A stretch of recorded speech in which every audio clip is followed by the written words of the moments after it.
It's time! It's time! You like that? You like that? Woo! It's Waxing Lyrical, baby.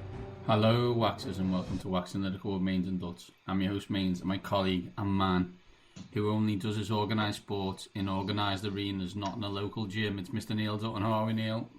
I'm persona non grata in all local gyms. As I pointed out in the past, the only machines I use are ones where you press a few buttons and then a delicious snack drops to the ground. And apparently they don't like me doing that, as it puts off, inverted commas, puts off the people who are here to actually get fit. Balls to them, I say. For those who are unsure what we're doing, it seems that the NFL and NFLPA are looking into multiple unauthorised workouts involving Titans players since the facility closed. Titans just going full rogue nation. Workouts involving skilled positions. Yeah, Titans just going full on rogue nation on the NFL.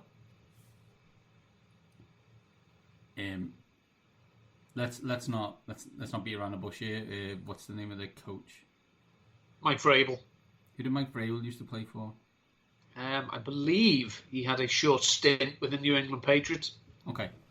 Anyway, moving swiftly on. This week, we're going to look at someone else who had a short period of time with the New England Patriots, Mr. Bill O'Brien, formerly overlord of the Houston Texans. Me and Neil are also going to hold our hands up and look at where we were wrong and you were right. And then obviously the standard fantasy stuff of fancy darling, fancy loser, and our teams of the week. So without further ado, let's move on and let's start plugging into the mains and think about Mr. Bill O'Brien. Were you shocked, Neil, that he was fired this early? I think there was an assumption that he was going to be fired at the end of the season by some, if it continued the way it was going. But were you surprised that Bill only got to week 4? At the time, I was a bit surprised, but obviously as more information has come out, it's not usually a good sign when the head boy and the headmaster start scrapping in the playground, and it looks like that's what had happened. There was reports of a heated discussion between J.J. Watt, the boy Weaver, forget his first name, the defensive coordinator, and Bob in front of everyone. Not a good look. And also, after saying he was going to be more involved in the game planning before they then went and, crapped the bed against the Vikings, he then came out and went, I'll be calling the plays for the rest of the season. At which point the Texans decided, no, we think we'd be better served if you didn't call plays and went away. It's, I'm not comparing the two under any circumstances, but in 1915, Churchill took his new board of the Admiralty to the Prime Minister, during the First World War, and said, these are the people I want in positions of power. And the Prime Minister went, no, you're not having any of them. I'm going to form a national government and you're not in it. That's what it was like pretty much with Bill O'Brien. Him saying, I think this is what I need to do to get this team better. And Cal McNair and his weird sidekick saying, no, we think it'd be better actually if we did this and you pissed off. Yeah, luckily they hadn't done anything weird to allow this to be a terrible situation for the Houston Texans going forward. Oh, wait there. I have notes. They allowed him to give a third rounder away for Duke Johnson, that's one of the highest draft hauls to give away for a running back in some time. They then didn't play Duke Johnson and signed Carlos Hyde. They then gave a first round pick to the Miami Dolphins for Laramie Tunsil. Not only did they do that, he was in the last year of his rookie draft. They didn't sign him to a long-term extension straight away. And we'll come back to that later. They gave a third round pick for Gary and Connolly in seemingly a decision made by the fact that they needed a cornerback, and Bill O'Brien had watched him play that week as they were playing him the week after, so therefore signed him. We've done DeAndre Hopkins to death, but but somehow got David Johnson in return when he was going to be cut by the Arizona Cardinals. They paid Randall Cobb $18 million and then gave a second rounder away for Brandon Cooks. If you're a Houston Texans fan, mute this quickly. This is probably about as good as your team is going to get for the next 3 or 4 years as you have no draft capital and you have to pay people. Oh, by the way, you basically held over a barrel by Laramie Tunsil to make him the highest paid left tackle in the game. It was so easy for Laramie Tunsil to negotiate said deal because obviously he gave away a first round draft pick for him, that he fired his agent so he could negotiate the deal himself and keep all the money. I think as well, one thing that the Houston Texans, certainly since the beginning really of the Kubiak era, one thing that they've always prided themselves on has been their defense. Now, obviously, in the last few years, that defense has eroded as J.J. Watt's fitness and health has got worse. But instead of taking steps to improve this, it seems that he's just rewarded people he liked. So he paid, Whitney Merciless, Zach Cunningham. These people are not very good. They're not game changers. And as you say, the secondary has been a Greek tragedy for quite some time. So this defense is bereft of talent. The offense has bits and pieces players. The one thing that makes it attractive to anyone is that they do have a quarterback. But it's a question of, can Deshaun Watson be the tide that raises all boats? In which case, they could finish with a fourth-place schedule this year. And then if Deshaun Watson takes something of a leap next year, playing a fourth-place schedule, they could challenge for the playoffs. But the problem, as you say, is they've got to sell a GM candidate and a head coach on, we've got Deshaun Watson, but that's about it. It's a bit like saying, look, it's like one of those hotels where the lobby looks lovely, but the bedrooms stink of shit. Yeah. I think the weird thing is, and we joked about it all the time, the Houston Texans have won the AFC South 4 out of the last 5 years. And everybody believed that this guy was going to be fired. Which shows you what an absolutely terrible idea it was to give him any power above head coach. This is an open plea to all owners in the NFL, and I include Bob Kraft. Please, for the love of effing God, do not believe that your head coach, who is in the building 24 hours a day and sleeps in his office, can do 2 jobs where you have to, work 24 hours a day. These are not the same job. It cannot be done. Bill Belichick isn't a human, so therefore he's exempt. It can't happen anywhere else. Yeah. Head coaches are about surviving till the end of the season. GMing is about surviving for the next 4 years, presuming you're successful. Those 2 goals are not always compatible. It also doesn't help when you have personality clashes with your best players, and then you take the emotional decision of, I need to get rid of him because I don't like him. I will accept the first offer that comes in. There's people coming out and saying this isn't a case of, Adam Gase-esque levels of people excelling once they're out from under his evil web. But we have seen players like Brandon Brooks, for example, of the Eagles, has come out and said he hates Bill O'Brien because he made him so miserable. He nearly contemplated quitting football. Now, Brandon Brooks has famously suffered from anxiety issues. I'm not blaming Bill O'Brien for them, but I'm also not saying Bill O'Brien doesn't seem to be the type of coach who would help a player with those issues. Eric Bieniemy on line 1, Neil?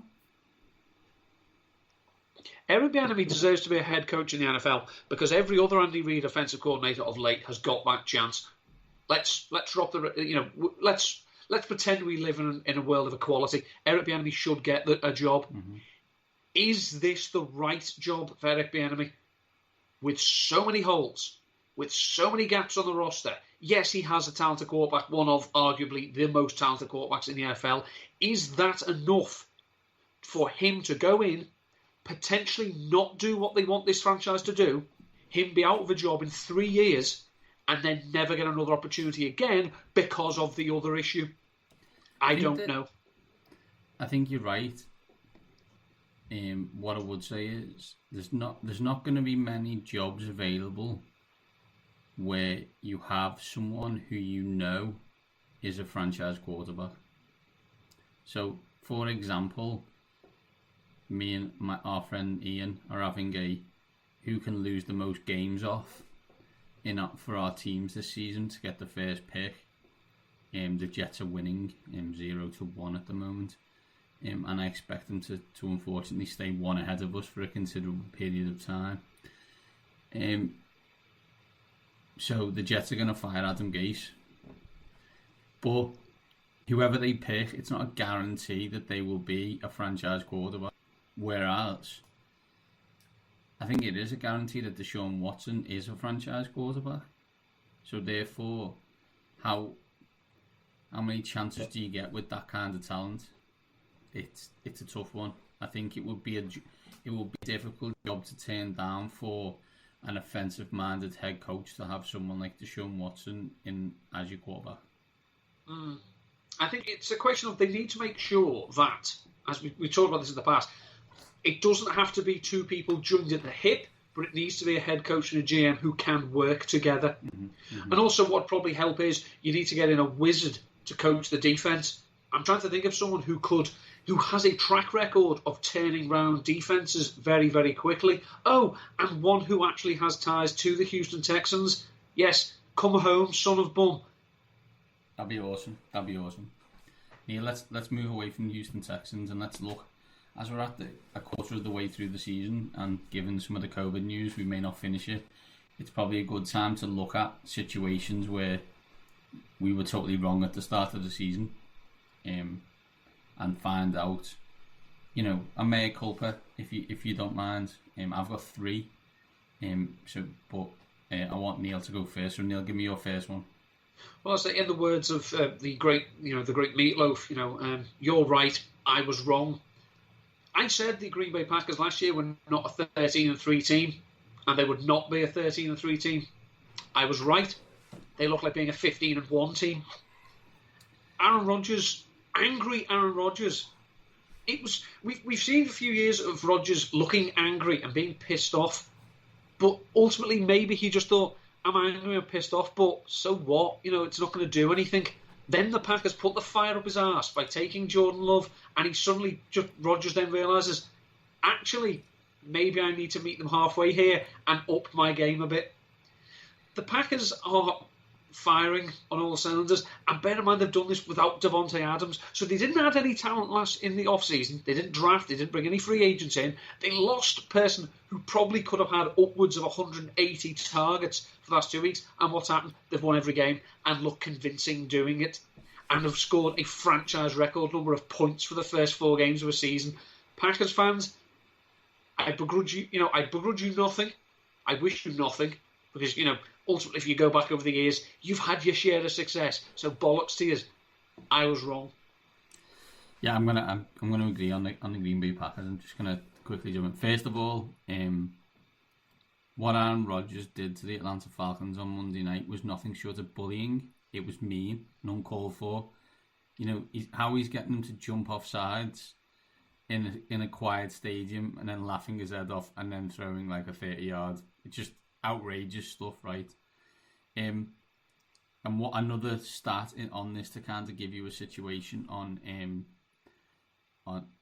Green Bay, but also a dig at the Dallas Cowboys and Mike McCarthy. So why the hell not? Mike McCarthy has coached 4 games as the Dallas Cowboys head coach and lost 3 of them. Matt LaFleur has also lost three regular season games as the Green Bay Packers head coach, and he's been there now for 20 games. Did you hear what Rodgers shouted on one of those offside calls to get them to jump offsides? Did you say jump? Hard count. Yeah, he's outrageous. He literally said hard count. and they jumped offsides. I'm gonna. You were right. I was wrong. I wasn't convinced that the Cleveland Browns could be a franchise. What people should understand here of what's happened as them getting to 3-1. Not that they're going to the Super Bowl or whatever. No, they are competent and they are coherent. There is a strategy on how to win games, and they are completing that strategy to win games. Now, do I think they can win 11 games? No, I do not. But what I didn't think, I would think of, oh look, I watched the Cleveland Browns. Aren't they a professional outfit? Yes, they are. And also, it comes back to that thing that I've tried to reinforce a few times. If you're going to do something, be good at it. Commit to it. Kevin Stefanski wants to run the ball. And boy, did they commit to it. Although I should point out that the Dallas Cowboys have joined, the Tooth Fairy and the Easter Bunny and other such fantasies in terms of people talk about them all the time, but they do not actually exist. The defense was atrocious, and it wasn't like the Browns were doing anything fancy. I mean, they scored 49 points, and Baker Mayfield passed for 160, 170 yards or something. Jesus wept, man. It's the Browns have.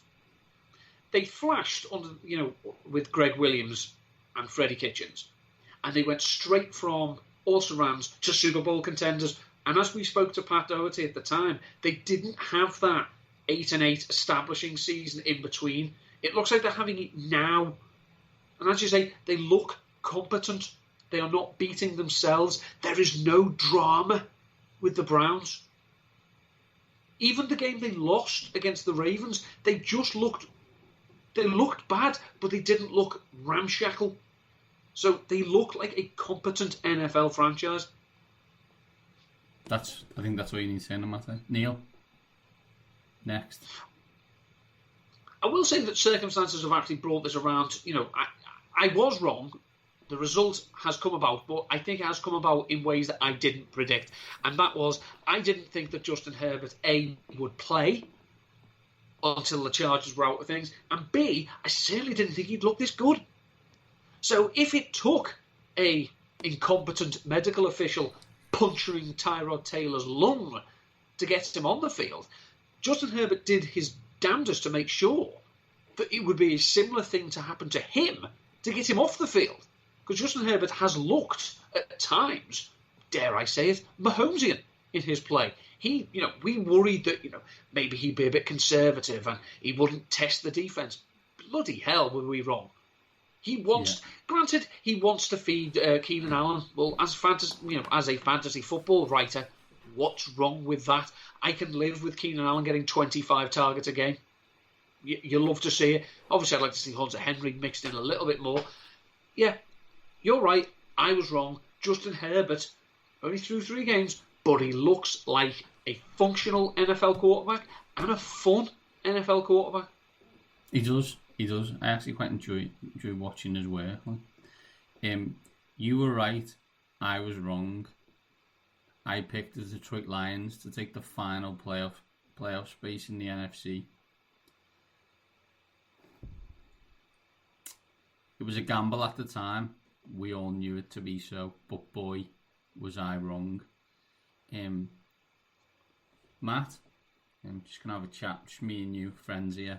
I'm going to give you a bit of press conference advice. If you take over a team that was 9-7, from a head coach that had a better winning percentage than anyone on that franchise since the 1970s, what you shouldn't then do is suggest that there was a lot of work to do. If you're going to suggest there's a lot of work to do, can I suggest another thing? Don't lose loads of games with the same roster. Don't get rid of loads of players. And also, don't run a defense that doesn't want a pass rush. Actually, on The Athletic, read an article that said that he's not that fussed by pass rush. Interesting, Matt Patricia. You're not very good at your job, and the sooner you're fired, the better. No, I think you're wrong to say he's not very good at his job. He's shite at his job. He got hired as a defensive guru after giving up 500 offensive yards in the Super Bowl. The defense he left has got better since he left. He's a terrible man manager. All the players who have left, similar to Mr. Gase, all the players have left have said nothing positive about him. Terrible man manager. Terrible schemer. I honestly don't know what he brings. To come up basically and say, that this is not his fault. He's blaming the past administration. You've had 3 years, mate. You've had 3 drafts. You've had 3 free agency periods. This team should have nothing of Jim Caldwell's signature on it. But it has, according to you. Well, that's a you thing, Matt. Terrible coach. Dinosaur hire. This is a problem, what you said. And this is something else, actually, going back to the Houston Texans.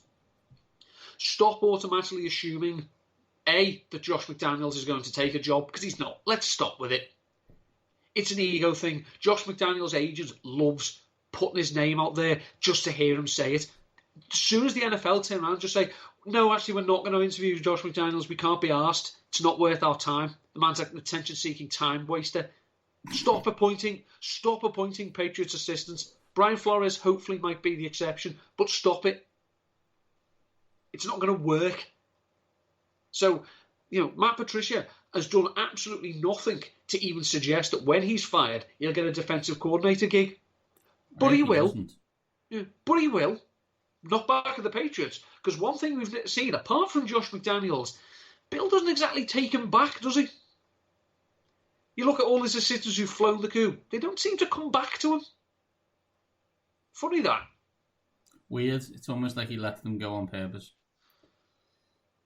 Neil, is this the time to talk about the Minnesota Vikings or what? Yeah, I think it has to be. I try not to be hot takey, and I stand by at the time. I knew that their defense had weaknesses, and I knew that their offense was limited, but I thought enough of the pieces they had that they would be a surprise and be a shocking, a shocker, someone who could run the table potentially in the NFC. As I don't think the NFC is a particularly strong conference. I still don't. I think the Packers are very well rounded. I think the Saints have underperformed. I think the Seahawks, now that let Russ cook, have an awesome offense. Defensively, they're abysmal. The Saints have not lived up to expectations, whereas the Packers look solid. I thought that the Vikings, given what they wanted to do, could do it and impose their will. I was wrong. Their defense, again, is childlike. It has not lived up to expectation. The pieces are not there. And their offense is, we must establish the run. Yeah, but your offensive line isn't very good. And, you're establishing the run when you're down by 15 points. It's puerile. They could say they turned the corner, yeah, but they were playing the Texans, who are a bigger train wreck than them. So I'd like to see them play an actual NFL team and see how that goes. So, yeah, you're right. I was wrong. Yeah, I mean, we both picked the Green Bay Packers, Lions, Vikings. It's just not good. Sometimes you can be right though. I was right. Right now, I'm feeling nice about the Seattle Seahawks. Feeling nice about Russell Wilson. And based on the fact that Washington haven't got a quarterback, comeback player of the year of Alex Smith, 11-2 looks pretty tasty too. But that's enough of the plugged into the mains. Let's move on to the fantasy side of the show. And Neil's going to tell us who we should be picking this week as his fancy darling. Hello, darling. It's actually one of the aforementioned Minnesota Vikings. It is Justin Jefferson. It's, as an Eagles fan, it's so pleasing to see these rookie wide receivers doing well.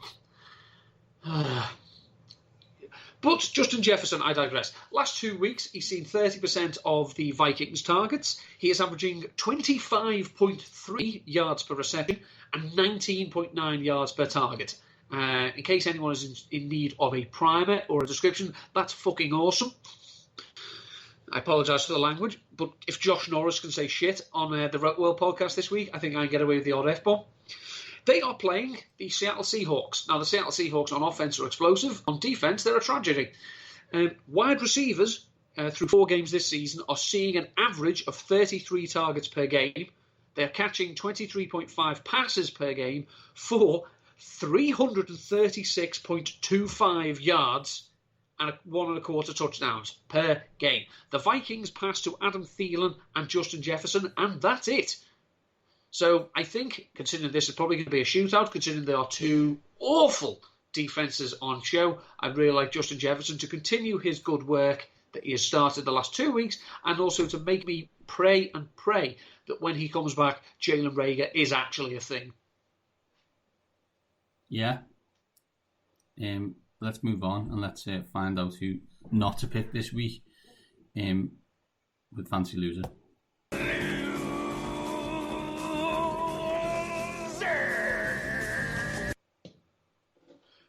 Everyone could hail what a wonderful game Joe Mixon had last week, as he more than doubled his fantasy points for the season in one outing. 42.1 points against the Jaguars. Fantastic. Great to see, especially if you'd been drafting Joe Mixon at the end of the first round of drafts. However, I don't think we should assume last week is a jumping off point because he's playing the Baltimore Ravens. This season, against the Baltimore Ravens, running backs are averaging less than 20 carries per game for less than 77 yards per game, and they've only scored 1 rushing touchdown.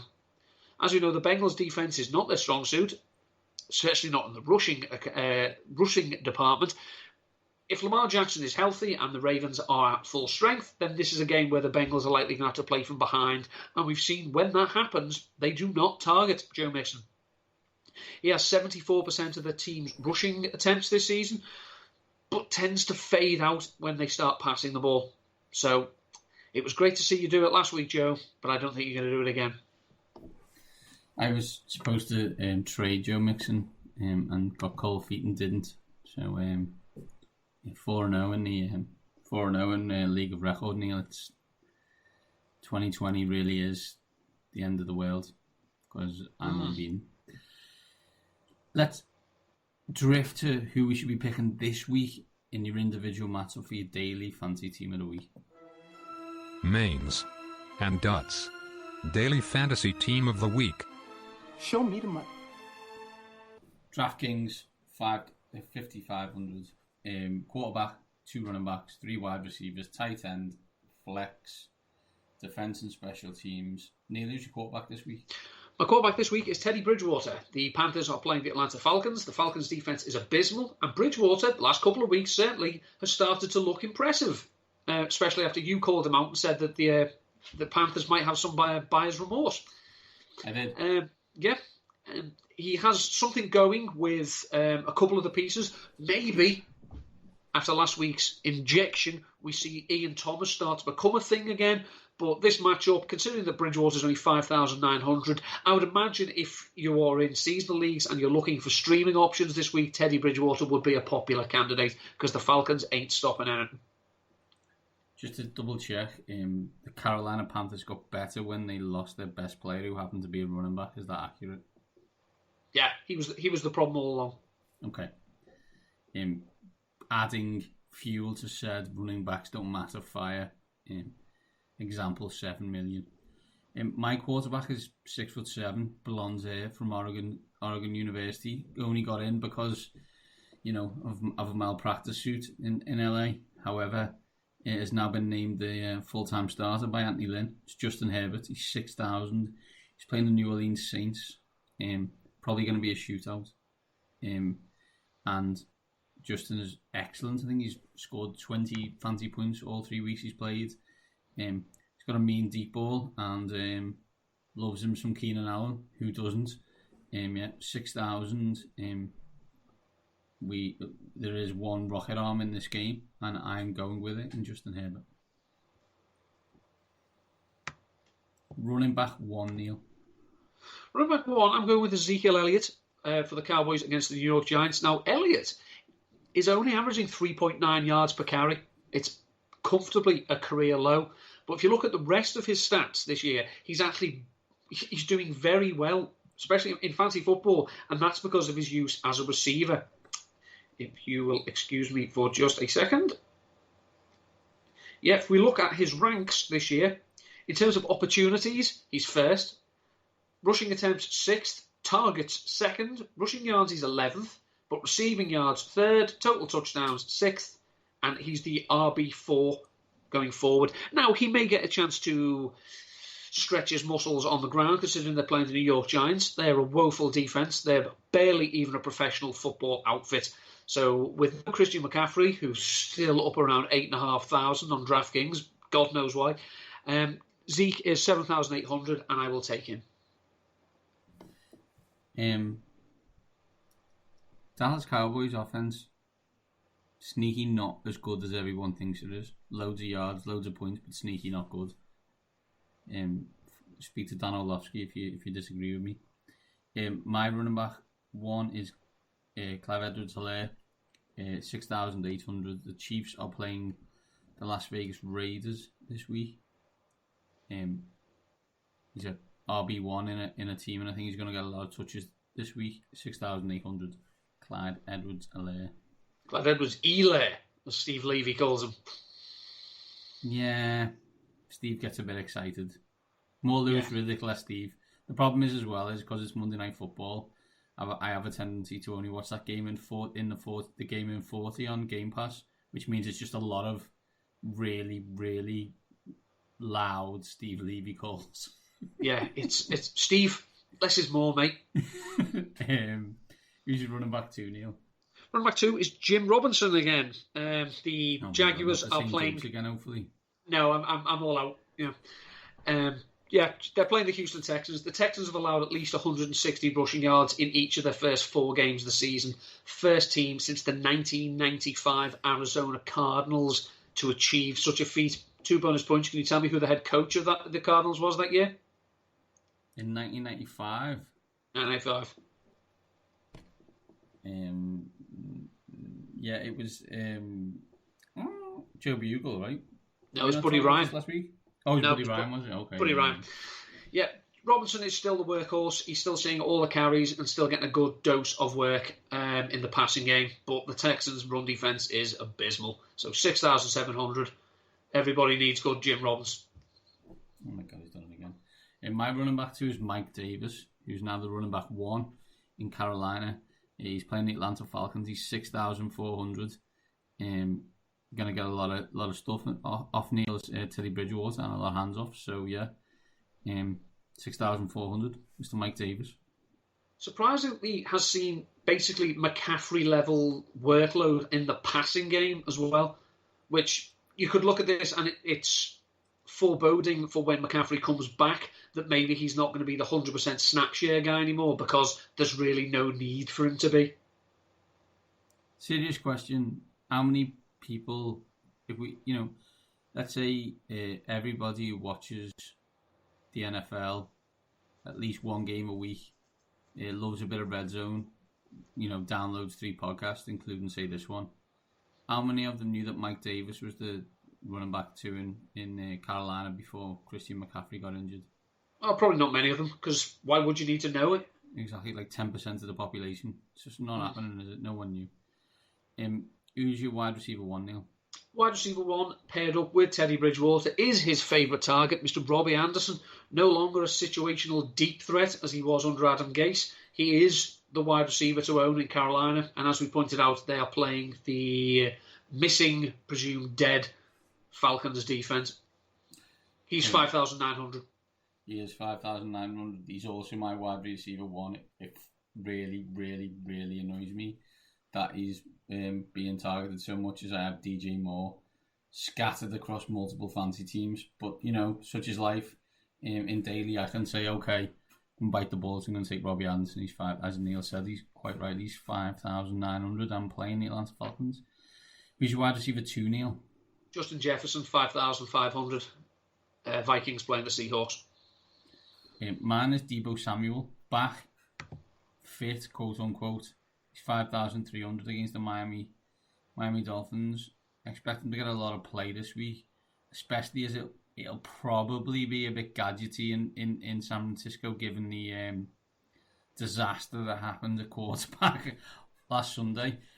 Probably hilariously, because on some NFL Network's Game Day show, Kurt Warner picked the 49ers to beat the Eagles by saying, and I quote,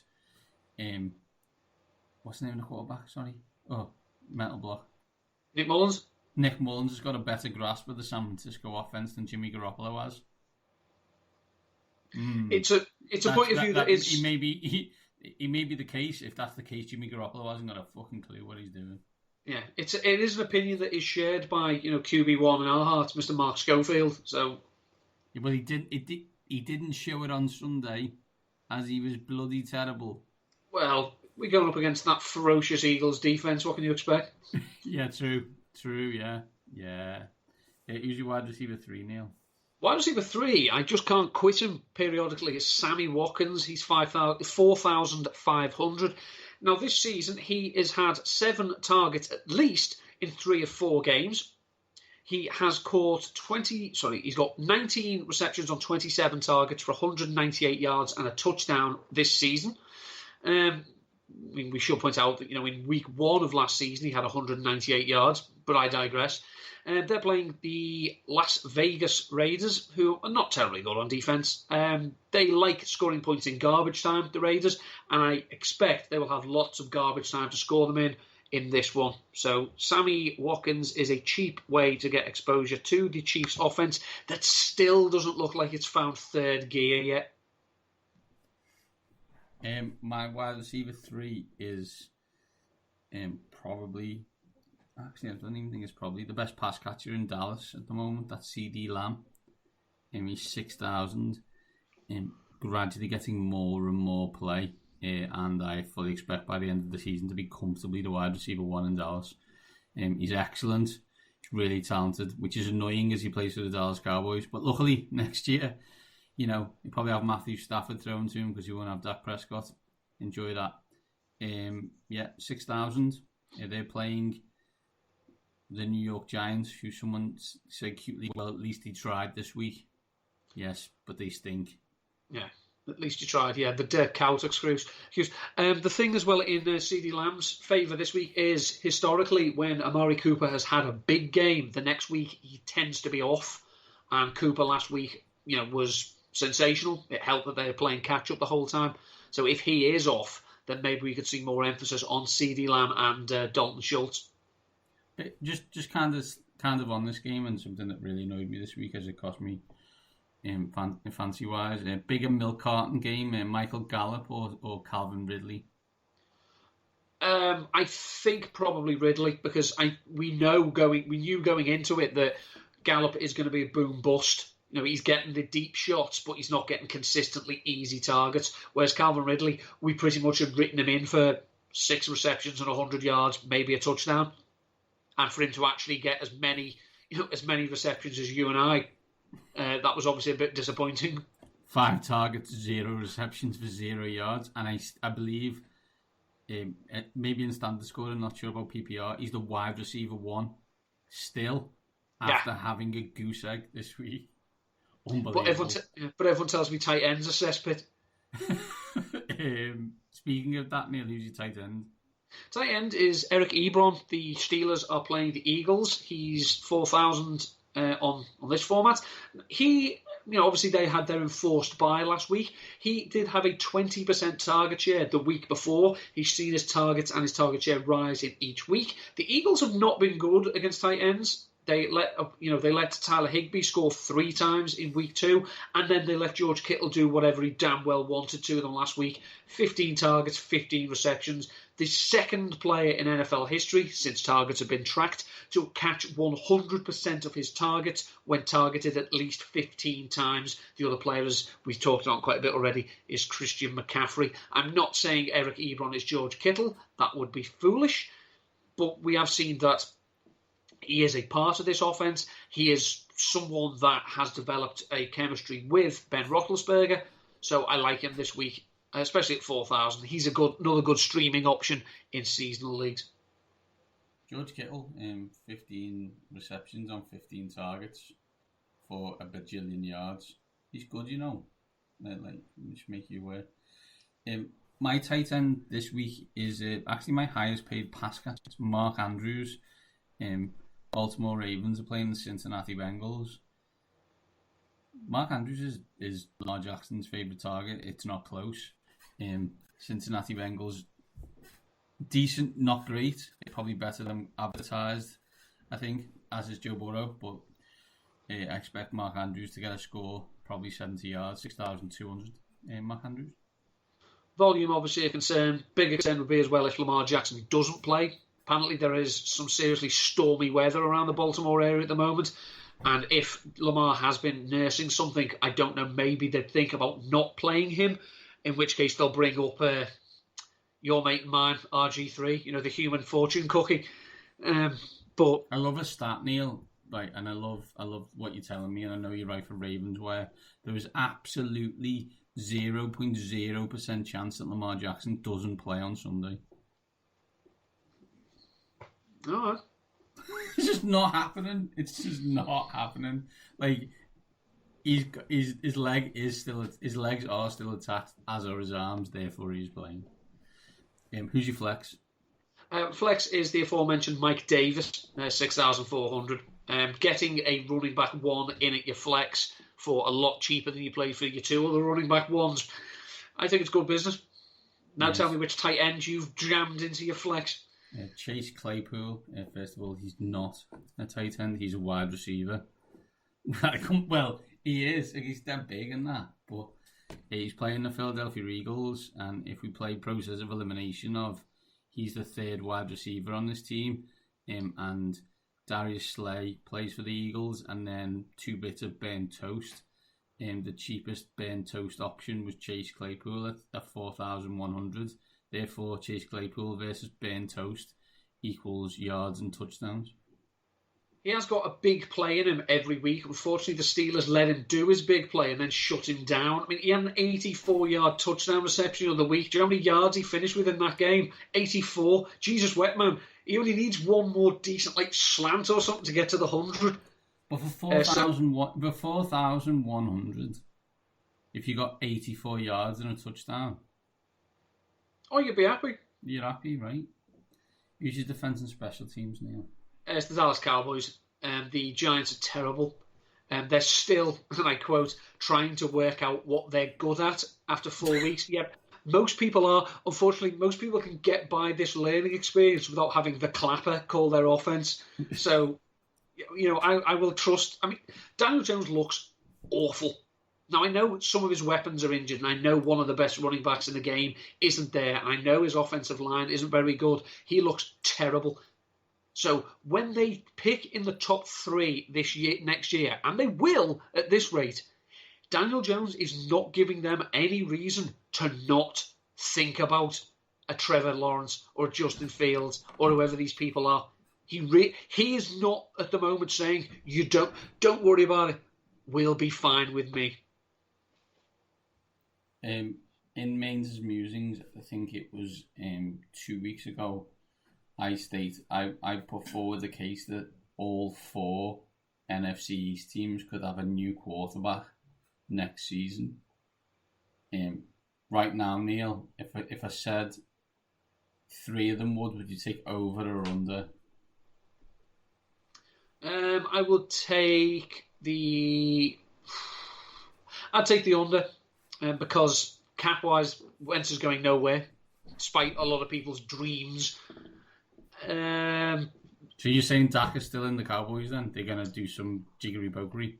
I assume you don't want me to be a fanny and say push, so I'm going to have to say under just to be bold. I think there's a great possibility of the 3 teams. Like Washington have basically said Dwayne Haskins isn't the starting quarterback in 2021 this week.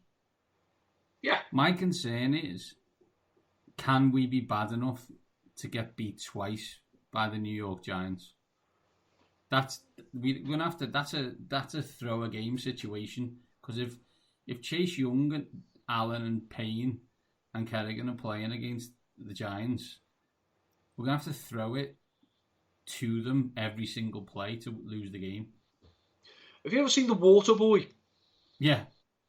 Do you know their strategy was that Bobby Boucher was causing that much damage on defence? They just took a knee on every offensive snap. Yeah.